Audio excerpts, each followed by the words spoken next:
Sometimes it's the smallest details that make your yard feel magical, like a stepping stone that glows. I designed this with a hidden channel with an LED strip light, all cast in concrete with a 3D printed mold. Let me show you how it all came together, from CAD design to the final glow in the garden. Welcome back to Timber West Design, where we talk timber, shade structures, and outdoor living. The goals of this build: 1, to create a modern looking path light. 2, a design that's built to last. 3, it's got to be different enough that it makes people do a double take and say, "What is that?" No exposed wires, no flimsy solar panels, just clean lines, solid concrete, and a soft, purposeful glow. Here are the supplies you're going to need for this project. Some Simmental cement mix, you need a mixer, you need a scale to weigh it out, you need a mold release, you need some spot putty, some sandpaper, you'll need some primer, a base color, and your top coat, and then the LED strip lights. Once you have all that put together, you can get started. Let's get going. So this is the shape we came up with. I've got this groove, this recessed section here for the light strip. It'll go all the way around. Underneath we have this cavity for any wiring. Potentially you could put a battery pack in here if you wanted to power it that way. Then I have this little slot here to connect up with the outer recess. This will just have one section that is 4 times. So what we're going to do is make this one piece, bolts together 4 times, and I've got the underneath cavity piece. So we'll send that to the printer, get started. It's always fun to watch your digital file turn into something that's real in 3D. So this project took a while. It's about 9 hours per quarter. So this printer is being busy, and we'll get to the part soon. So they're ready to go. Next step is mold release. So I have my little mold release box. I just take one of these guys, spray this canola oil. We're using the canola oil here, and then we just take a brush, this foam brush, and just make sure, especially in this little pocket here, we want to make sure we get good coverage on here. And so we'll go ahead and do that to all the pieces, and we'll start bolting them together.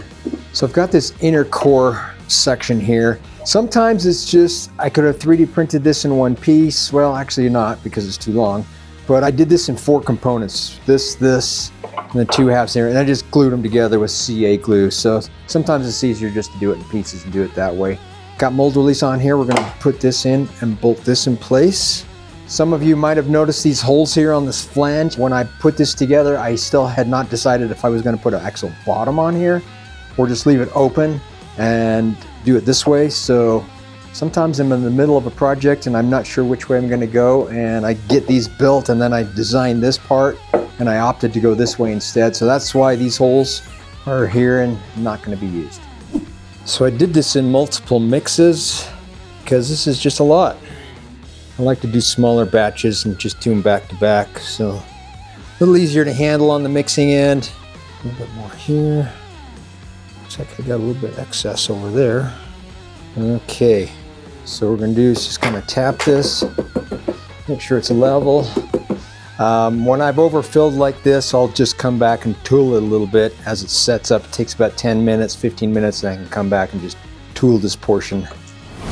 So I've kind of scraped some of that excess off. Now we'll just come back in here and smooth it a bit. It just doesn't have to be really perfect on the bottom. I mean, this is the part that goes on the ground, but you know, I don't want it to be too ugly. So I think this will be close enough. Just kind of go through there, make sure there's no low spots. I think we're good to go. While the concrete sets up, a quick reminder, at Timber West Design, we custom build timber pergolas and pavilions, and we ship them anywhere in the continental US. These aren't prefabbed kits. Every structure is made to order and designed to match your space. Head over to timberwestdesign.com, where you can set up a free consultation with me to design your ultimate outdoor space.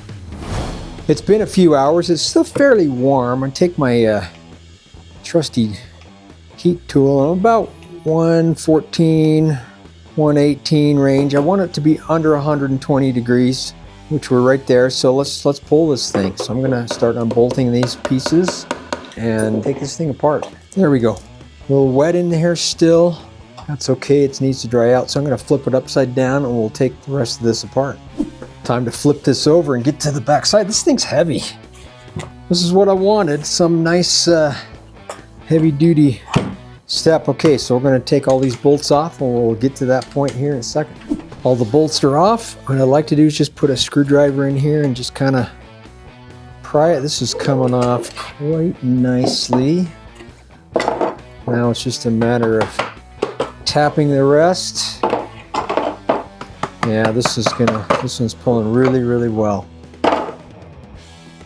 Nice and easy. Okay, so we just got a little bit of flashing here. We got some water, some moisture that needs to dry out. So we're gonna give this some time to dry out. We'll take it to the next step. So this part's had a little bit of time to dry, so we have some parting lines that we need to deal with and a few little issues on the edge, so no big deal. So we'll take a block and just hit these until it feels smooth. You can pretty much hit everything with a block. If it's up inside this area, I'll use a piece of folded up sandpaper to get that. But just bottom line, go around it, feel it, make sure it's nice and smooth, and we're gonna get this thing ready for priming soon. The primer's dry, so what we do is take some spot putty, I take a glove, and then I smear spot putty in some of these little voids here. We just got some where the parting lines are and a few little areas. Just do a little touch up of spot putty and then give that an hour or so to dry, depending on how thick it gets put on. And then we're gonna get ready for paint. This is bigger than my paint booth really will comfortably fit, so I will be painting this outside. I will probably not be showing this on film, so I'll see you when it's done being painted. Paint job's done. I am very pleased with how this turned out. Let me just talk about this paint. So this is the same top coat flex spray as I used for this project. You can see the difference, obviously. The base coat is what makes the difference. So I used black on this one and I used the gray base coat for this one. Same top coat, completely different finish. I want to thank this week's sponsor, Pale Blue Batteries. You know, I like nice high-end flashlights, and you know what powers my flashlights? Pale Blue rechargeable batteries. What I like about them is I can take a power bank on the go. There's a USB-C port right on the battery. I can plug it in, charge on the go. Pale Blue batteries, they're awesome. It's time to install the LED strip light. I got this really cool light from Amazon. I'll have the links to all this in the description. So we got this groove right here. I drilled a hole in it. We have this area here and I have this little channel for the wiring to go to. So this goes through here. So that's gonna go there. And then I'll connect it up. So there's a sticky back and pull off it here. I'm not sure how good this is gonna stick. We're gonna hot glue it anyway at the end. So we're gonna put that in. I'm gonna start sticking that down. And then I'm just gonna lay it on its side and just tack that in place all the way around. Let's make sure it's nice and flat. Perfect fit. What I'm gonna do is I'm gonna take my hot glue gun. I'm just gonna put a dab at the end there just to make sure it all stays nicely in place. So next step, so what I'm gonna do, this is gonna be a temporary wiring just to demo how this thing works. In real life, you would run, if you had multiple steps, you'd run a series of these together and hardwire them all together with your 12-volt power supply. So I'll let this cool off for a minute, this hot glue, and then we'll make some connections. Okay, for our temporary connection, I'm trying these, I think they're called Wago connectors. They're kind of cool.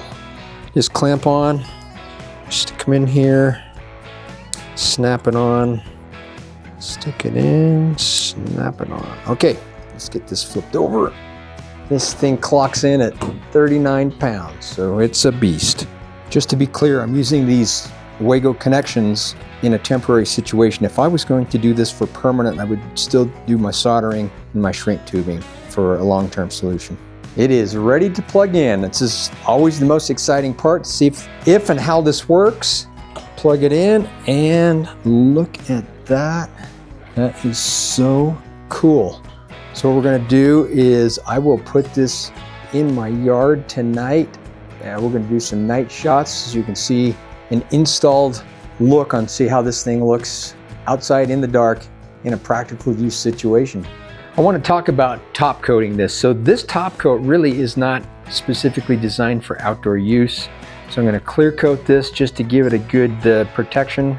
I think that's going to work well. Here's the light placed between my sidewalk and my lawn. A little stepping area I go through. I love how it's lit up like this. You will definitely not miss this in the dark.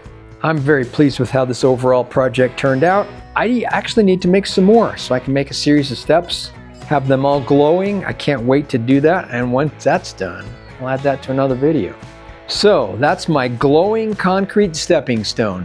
Solid, weatherproof, and definitely not something you'll find at the garden center. If you're into projects that mix 3D printing with concrete, you definitely want to stick around. You can check out more builds on my channel. If you like this project and want to get the mold files for either this or previous projects, you can go to my website at timberwestdesign.com. Don't forget to subscribe so you can not miss any of future fun projects that are coming up. We'll see you next time.